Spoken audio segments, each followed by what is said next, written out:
চ্যানেলে তোমাদের সকলকে স্বাগত জানাচ্ছি।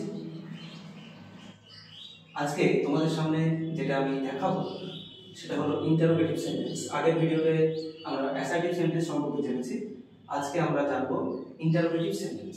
তো দেখো, ইন্টারোগেটিভ সেন্টেন্সের যেটা বাংলা আক্ষরিক অর্থ সেটা হলো প্রশ্নবোধক বাক্য।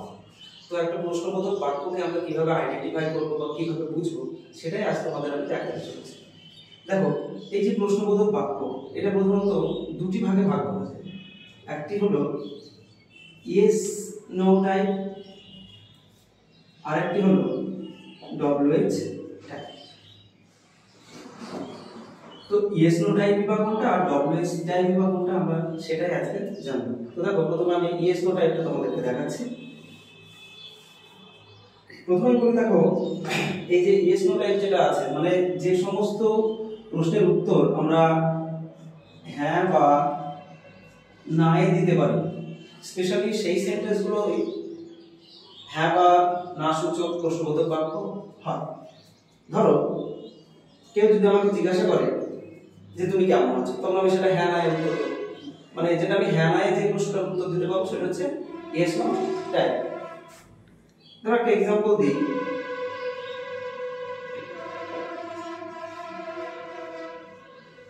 Do you read English? তুমি কি ইংলিশ পড়ো?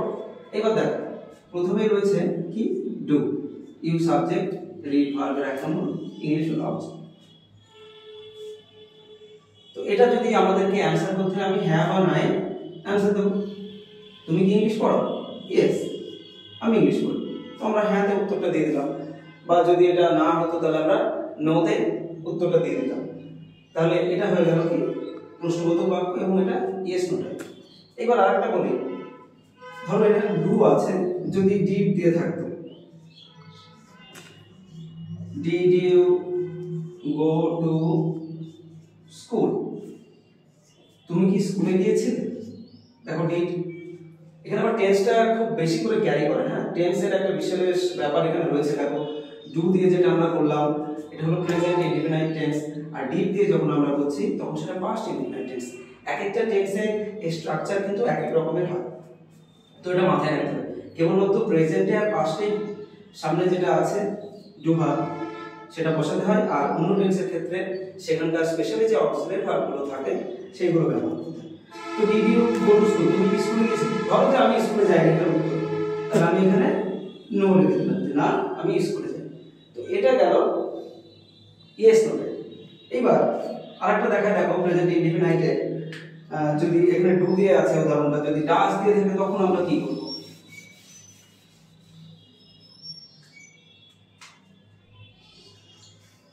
Does he sing song? সে কি গান করে? সিম্পল একটা সেন্টেন্স। তো ডাজ ডু ভার্ব আগে রয়েছে, তো এটা যদি আমাকে উত্তর করতে হয় তাহলে আমি কি করবো? ধরো সে গান করেছে, এটা অ্যানসার হচ্ছে হ্যাঁ, তাহলে আমি লিখবো কি ইয়েস, মানে সে গান করেছে, মানে হ্যাঁ না উত্তর দেওয়া হবে। এইবার এখানে আরেকটা জিনিস যেটা বললাম যে টেন্সের একটা বিশেষ ব্যাপার এখানে কাজ করে। তো টেন্স অনুযায়ী আমাদেরকে শিখতে হবে।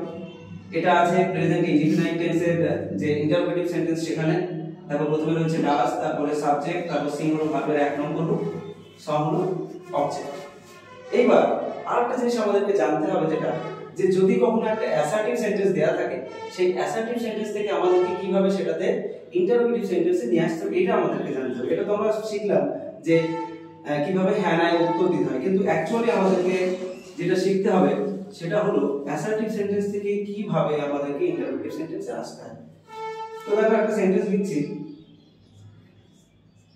আই প্লে ফুটবল, যে আমি ফুটবল খেলি। এটা একটা সেন্টেন্স আমি লিখলাম।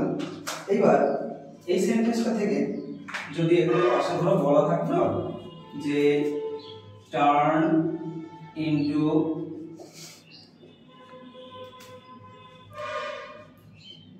Interrogative sentence, turn into interrogative sentence, মানে প্রশ্নবোধক বাক্যে রূপান্তরিত করো, তখন আমি কি করব? দেখো, সেন্টেন্স আগে সাবজেক্ট কোনটা, ভার্ব কোনটা, অবজেক্ট সেটা নির্ণয় করতে হয়। তারপর আমাদেরকে বুঝতে হবে এটা কোন টেন্স আছে। টেন্সটা জানাটা কিন্তু আবশ্যক। যদি কোনো স্টুডেন্ট সে যদি টেন্স ঠিক মতো না শেখে তাহলে কিন্তু তার পক্ষে গ্রামারের কোনো কিছু করা কিন্তু সম্ভব না। তো সেই জন্য আমাদের সবকিছুর আগে যেটা শিখতে হবে সেটা টেন্স এবং ভার্বের ফর্ম। অবভিয়াসলি ওটাও খুব প্রয়োজন, যদি না হয় কিন্তু প্রচুর সমস্যা হবে ভবিষ্যতে। তো আমাদেরকে আগে যেটা জানতে হবে কি বললাম, যে কোন টেন্সে আছে। তো সাবজেক্টের পর ভার্বের 1 নম্বর রূপ বসে কেবলমাত্র প্রেজেন্ট ইনডিফিনাইট টেন্স।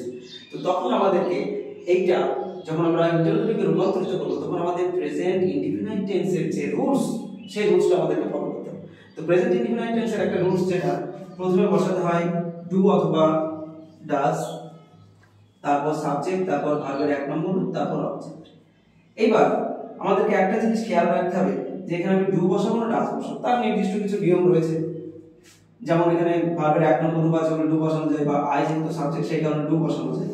তাহলে ডু হবে ডু, ডুর পর কি বলছে আমাদেরকে, দেখো এখানে ডু পেলাম, তারপর বলছে সাবজেক্ট, এখানে সাবজেক্ট কি আছে আই, তো ডু আই, তারপর ভার্বের 1 নম্বর রূপ V1 প্লে, তারপর অবজেক্ট, লাস্টে একটা অবশ্যই জিজ্ঞাসা চিহ্ন দিল। তো এটা তাহলে আমার হয়ে গেল প্রেজেন্ট ইনডিফিনাইট টেন্সের ইন্টারোগেটিভ সেন্টেন্স। ওকে, চলো আরেকটা পাস্ট ইনডিফিনাইট দেখিয়ে দিই। এটা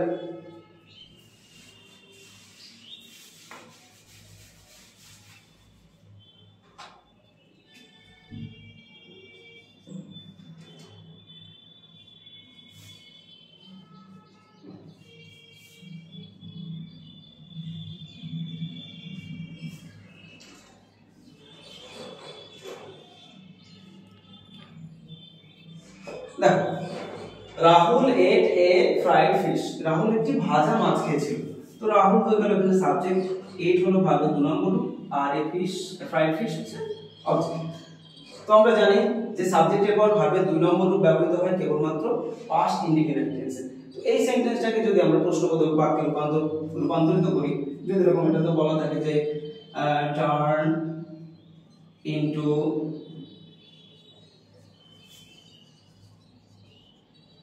ইন্টারোগেটিভ সেন্টেন্স বা প্রশ্নবোধক বাক্যে রূপান্তরিত করো, তখন আমাদেরকে এর যে নির্দিষ্ট যে রুলস আছে সেটা আমাদেরকে ফলো করতে হবে। তো এই রুলসটা কি, প্রথমে আসে ডিড, তারপর সাবজেক্ট, তারপর ভার্বের 1 নম্বর, তারপর অবজেক্ট এবং সবশেষে জিজ্ঞাসা চিহ্ন। এই জিজ্ঞাসা চিহ্নটা কিন্তু প্রশ্নবোধক সেন্টেন্সের একটা বৈশিষ্ট্য বলা যায়। তো জিজ্ঞাসা চিহ্ন থাকলে আমরা জানবো তো সেটা প্রশ্নবোধক বাক্যে রয়েছে। তো দেখো আমরা প্রথমে আসছি কি ডিড, তো ডিড নিয়ে আসলাম, তারপর হলো সাবজেক্ট। দেখবেন সাবজেক্ট কে আছে, সাবজেক্ট হলো রাহুল, তো আমরা এখানে রাহুল বসাবো, ডিড রাহুল। তারপর দেখো একটা ভালো একটা জায়গা, এই জায়গাটা আমাদেরকে খেয়াল রাখতে হবে, এখানে রয়েছে ভার্বের 1 নম্বর রূপ, কিন্তু আমরা এখানে পাচ্ছি ভার্বের 2 নম্বর রূপ, এটা মাথায় রাখতে হবে। তো এইবার আমরা এখানে বসাবো ভার্বের 1 নম্বর রূপ। এই যে এট, এট কথাটা আসছে কোথা থেকে, ইট খাওয়া, এটা ভার্বের 2 নম্বর রূপ, এটা হলো ভার্বের 1 নম্বর। তো ডিড রাহুল ইট, তারপর আমার যেটা অবজেক্ট রয়েছে এ ফ্রাইড ফিশ, সেটা আমি বসাবো।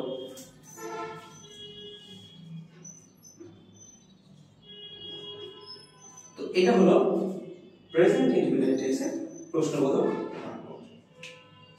এই দুটো টেন্সের কেবলমাত্র প্রথমে ডু অথবা ডাজ এবং ডিড আসে, অন্যগুলোর ক্ষেত্রে কিন্তু সম্পূর্ণটাই আলাদা। চলো উদাহরণের মাধ্যমে আমি দেখাচ্ছি।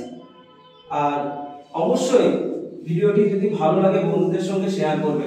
আমি আমার আগের ভিডিওগুলোতেও বলেছি যে দেখো এগুলো দেখার মাধ্যমে তোমাদের কিন্তু যথেষ্ট উন্নতি হবে, খুব সহজ সোজা সরল ভাবে আমি করাচ্ছি। হ্যাঁ, তো এটা মাথায় রাখবে, বন্ধুদের সঙ্গে শেয়ার করবে।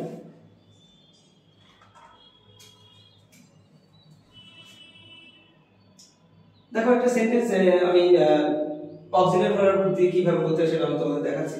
তার আগে অক্সিলারি ভার্ব কোনগুলো সেটা তোমাদেরকে জানতে হবে। দেখো প্রেজেন্টের অক্সিলারি ভার্ব হলো am, is, are। পাস্টের was, are। আবার প্রেজেন্ট পারফেক্টে ব্যবহৃত হয় have, has। পাস্ট পারফেক্টে ব্যবহৃত হয় had।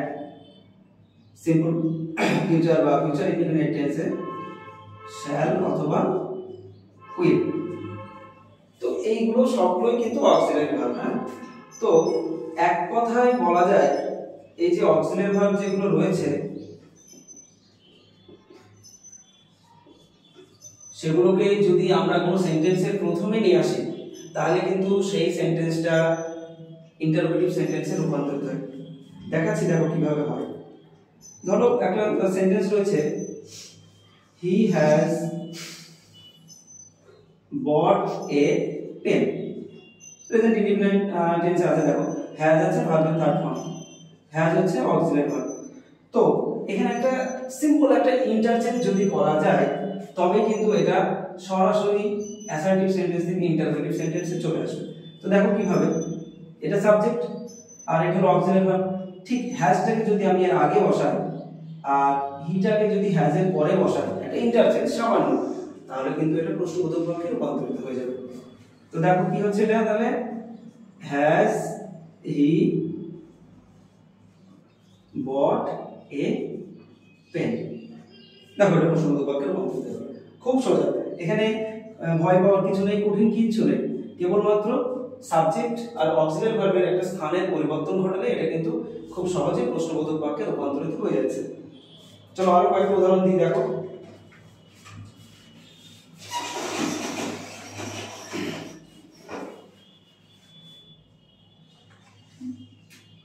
একটা প্রেজেন্ট কন্টিনিউয়াস টেন্সে দিই, দেখো some boys are swimming, কিছু ছেলে সাঁতার কাটছে। তো এই যে সাম বয়েজ, এটা সাবজেক্ট আর অক্সিলারি ভার্ব এবং সুইমিং হচ্ছে ভার্ব প্লাস আইএনজি, যেটা প্রেজেন্ট কন্টিনিউয়াস টেন্সে যেটা রুলসে যেটা বলে।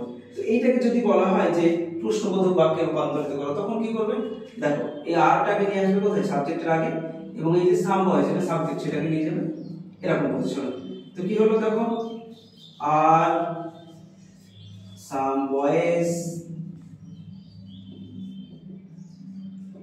সুইমিং, আর সাম বয়েজ সুইমিং, লাস্টে কিন্তু জিজ্ঞাসা। দেখো এটা কিন্তু অবজেক্ট আমি রাখিনি, কারণ কিছু কিছু সেন্টেন্স আছে যেগুলোতে অবজেক্ট থাকে না। তো দেখো খুব সহজেই হয়ে গেল। তো কেবলমাত্র একটুখানি ইন্টারচেঞ্জ। এবার ধরো এই সেন্টেন্সটা যদি দেওয়া থাকে, যদি বলে এটাকে অ্যাসার্টিভে নিয়ে আসতে হবে, তখন কিভাবে নিয়ে আসবো, তখন ঠিক এখানে যে রুলসটা ফলো করলে ঠিক তার উল্টোটা কি, আর আর এই যে সাম ভয়েস, আরটাকে এখানে নিয়ে যাবে সাবজেক্টের পর, মানে অ্যাসার্টিভ সেন্টেন্স মানে কিন্তু সাবজেক্টকে প্রথমে রাখতে হয়। তো এই যে সাম ভয়েস এটা সাবজেক্ট যেহেতু, তো এটাকে অবশ্যই প্রথমে রাখবে, তারপরে যখনই অক্সিলারি ভার্ব দেবে তখন দেখো এই সেন্টেন্সটা আবার চলে আসবে। তো ঠিক যেমন ভাবে ইন্টারোগেটিভ সেন্টেন্সে থেকে অ্যাসার্টিভে যাওয়া যায়, অ্যাসার্টিভ থেকে ঠিক তার বিপরীত যে কাজ বা বিপরীত রুলস সেটা ফলো করে কিন্তু আবার অ্যাসার্টিভ থেকে ইন্টারোগেটিভ বা ইন্টারোগেটিভ থেকে অ্যাসার্টিভে যাওয়া যায়। আর এই যে ইন্টারোগেটিভ সেন্টেন্স গুলো রয়েছে, প্রত্যেকটা সেন্টেন্সের কিন্তু ভয়েস চেঞ্জ হয়, আমি আমার পরবর্তী ভিডিওগুলোতে সেগুলো দেবো। আর এই জায়গাটা খুব ভালো করে তোমাদেরকে ফলো করতে হবে, কিভাবে, বিশেষ করে এই যে অক্সিলারি ভার্বের যে স্ট্রাকচার, যেগুলো সাবজেক্টের পর অক্সিলারি ভার্ব থাকবে কেবলমাত্র অ্যাসার্টিভ সেন্টেন্সে, এবং অক্সিলারি ভার্ব যদি সাবজেক্টের আগে থাকে তাহলে আমাদেরকে জানতে হবে যে সেটা রয়েছে ইন্টারোগেটিভ সেন্টেন্স। শুধু একটুখানি ইন্টারচেঞ্জ, এই জায়গাটা যদি কেউ একটুখানি মনে রাখতে পারে তাহলে তার সুবিধা হবে। এটা ন্যারেশন করতে গিয়ে কাজে লাগবে, কারণ ন্যারেশনে যখন আমাদেরকে ইনডাইরেক্ট স্পিচে রূপান্তরিত করতে হবে, তখন ওই ইনডাইরেক্ট স্পিচের মধ্যে যদি কোনো সেন্টেন্স ইন্টারোগেটিভ সেন্টেন্সে থাকে, তাহলে সেটাকে যখন আমরা অ্যানসার সেটা করব, সেটাকে আমাদের কি করতে হবে, সেটাকে আমাদের অ্যাসার্টিভ সেন্টেন্সে রূপান্তরিত করতে হবে। তো ওই জায়গাটা খুব ক্রুশিয়াল একটা জায়গা। তো খুব ভালো করে এটা একটু দেখে নেবে, আশা করি তোমরা